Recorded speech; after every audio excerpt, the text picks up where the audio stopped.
नमस्कार मित्रांनो, वेद न्यूज मराठीमध्ये आपले सर्वांचे स्वागत। नमस्कार मित्रांनो, वेद न्यूज मराठीमध्ये आपलं सर्वांचं स्वागत आहे। आपण पाहतोय सरदार वल्लभभाई पटेल यांच्या 150वी जयंतीनिमित्त संपूर्ण महाराष्ट्रामध्ये असे नांदेड जिल्ह्यामध्ये युनिटी मार्च आज लाल बहादूर शास्त्री महाविद्यालयातून या शोभायात्रेला सुरुवात झाली। त्यासोबत आपल्यासोबत संपूर्ण कॉलेजमधील विद्यार्थी विद्यार्थिनी होते, सर्व शिक्षक कर्मचारी वर्ग होते। त्याप्रमाणे आज आपल्या नांदेड जिल्ह्याचे जिल्हाधिकारी चंदा राहुळकर मॅडम आहेत आपल्यासोबत। तर विद्यार्थ्यांना काय संदेश आहे मॅडम? सर, सरदार @150 असा हा कार्यक्रम होता। सरदार पटेल यांच्या 150व्या जयंतीनिमित्त पूर्ण देशभरामध्ये हा कार्यक्रम आयोजित करण्यात आलेला आहे आणि या कार्यक्रमाची आज सांगता समारोह आहे। सरदार पटेलांचं जीवन हे कसं होतं, काय होतं, त्या संदर्भात या नव्या पिढीला पूर्ण त्याचा अभ्यास व्हावा। सरदार हे काय होते, यांनी आपल्या भारतासाठी काय काय, भारताचे ते लोह पुरुष होते, या नव्या पिढीला माहिती व्हावं म्हणून हे कार्यक्रमाचं माननीय पंतप्रधानांनी युवा कार्य व क्रीडा मंत्रालयाच्या माय भारतच्या अधीनस्थ पूर्ण देशभरात हा कार्यक्रम घेतला आणि आत्मनिर्भर भारत, एक भारत श्रेष्ठ भारत युवकांच्या माध्यमातून भारत @47 कसा सक्षम होईल त्या संकल्पनेतून हा कार्यक्रम आपण घेतलेला आहे। सर, अजून काय पुढचं नियोजन? आता या कार्यक्रमाचा उद्या सरदार पटेलांच्या जन्मगावापासून एक मोठा मार्च, जवळपास देशभरातून 3000 लोकांचा मार्च होणार आहे आणि तो सरदार पटेलांचा आपण युनिटी मार्च नर्मदा जिल्हा तिथे या कार्यक्रमाचा 6 डिसेंबर रोजी समारोप होणार आहे। त्या कार्यक्रमात देशाचे प्रधानमंत्री आणि सर्व युवा कार्य व क्रीडा मंत्रालयाचा स्टाफ नव्हे तर देशभरातील सर्व युवा शक्ती तिथे एकवटणार आहे आणि देशभरातून 3000 युवक आपल्या एक राष्ट्र आत्मनिर्भर भारतासाठी सगळे पदयात्रेमध्ये सामील होणार आहेत। खरोखरच आपले सरदार वल्लभभाई पटेल एकले जातात। त्याचप्रमाणे आज धर्माबाद तालुक्यामध्ये तसेच आपल्या धर्माबाद पोलीस स्टेशनचे सहाय्यक पोलीस निरीक्षक पवार मॅडम सुद्धा आहेत। आपण त्यांच्याकडून विद्यार्थ्यांना काय संदेश?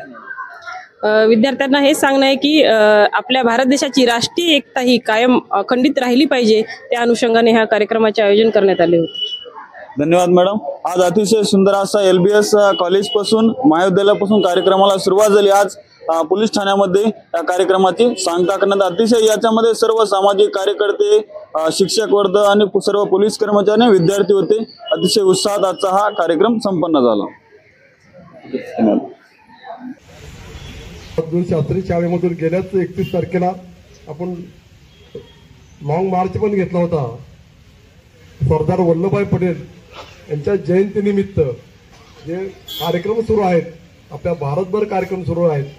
सरदार वल्लभभाई पटेल यांनी भारतासाठी कार्य केलेलं आहे, त्यांच्या कार्याची सर्व युवकांना माहिती व्हावी, सर्वांनी त्यांच्या कार्य काय केलं हे सर्व माहिती होण्यासाठी जे वेगवेगळे कार्यक्रम घेतले जात आहेत, त्यात लाल बहादूर शास्त्री शाळेचे प्राचार्य या ठिकाणी कन्सेल सर, युवा अधिकारी चंदा राहुळकर मॅडम, तसेच नागनाथ निपरोड साहेब शिक्षण संस्थेचे सदस्य आहेत, योगेश जोशी सर उपप्राचार्य, गावातील सर्व प्रतिष्ठित मंडळी, या ठिकाणी पत्रकार, NSSचे विद्यार्थी, NCCचे विद्यार्थी, तुम्ही चांगलं करणार, तुमच्या घरच्या आजूबाजूची करते, माझा मुलगा सुधारला हो, चांगला करणार, चांगलं गोष्ट आहे। आता भीती एवढी मोठी की संस्कार कोणी करायचे, आई वडिलांनी करायचे, समाजाने करायचे, शाळेने करायचे, कुणी करायचे। आमचे संस्कार सगळं तो मोबाईलच करायला लागला, कुणी कोणावर संस्कारच नाही, सगळा मोबाईल संस्कार करतो। आम्ही मोबाईलमध्ये काय असेल ते खरं, वाईट बघितलं ते खरं, चांगलं नाही बघा। आपण हे जे आयोजन केलं, आदरणीय PI साहेब, आदरणीय DYSP सर आणि विशेष म्हणजे सगळ्यांमध्ये मुलींनी शिकलं पाहिजे, अभ्यास केला पाहिजे आणि सरांनी सांगितलं की तुमच्यासाठी प्रोटेक्शन। जेव्हा मी पण सर ग्रामीण भागातून आलेली आहे, मी पण खेड्यामधून आलेली आहे आणि मला माहिती आहे की खेड्यातल्याही मुलांमध्ये किती पोटेन्शियल असतो, पण त्यांच्यामध्ये न्यूनगंड असतो, तो न्यूनगंड आपण बाजूला ठेवला पाहिजे।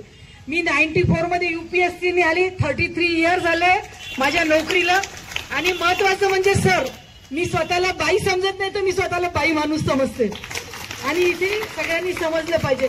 म्हणून एक सांगेल की सन 1857 में हमने सुनी कहानी थी, खूप लढी मर्दानी होतो झाशी वाली राणी थी, असे सर्व झाशीच्या राणीच्या रूपामध्ये आपण इथे सर्व उपस्थित आहात. सावित्रीबाई फुलेंच्या रूपामध्ये उपस्थित आहात. इथे माझी मैत्रीण प्रतिभा आहे, ती पण एका सावित्रीच्या रूपात आहे.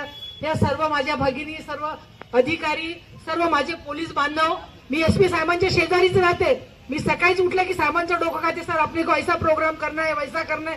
सर म्हटलं सर काही भी जाओ, सारे पोलीस स्टेशन आपने. तसंच माहितीये का, मुलीला जेव्हा माहेर असतं आणि माहेरी यायला तिला विचारायला नाही लागत ना, तसंच हे लाल बहादूर शास्त्री महाविद्यालय, खनसे सर, मनुष्कर सर आणि त्यांचा सर्व स्टाफ, माझं माहेर घर मी त्यांना कधीच विचारत नाही.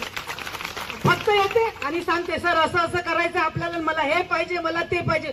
मुलगी आपल्या आई वडिलांकडे कशी गेली की मला ही साडी पाहिजे, मला हा दागिना पाहिजे, तसं मी यांना येते, सरांना त्रास देत असते. आणि यापुढेही सर तुम्हाला लोकांना त्रास देईल. आता पाटील सर आहेत, भांडेकर सर आहेत, तुम्ही सगळे मॅडमने खूप सुंदर गोष्ट सांगितली. त्या गोष्टीमधून खूप सुरेख मॅडमनी संदेश दिला.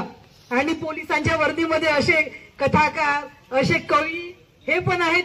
आणि पोलीस कधीही आपले शत्रू नव्हे, मित्र समजले पाहिजे.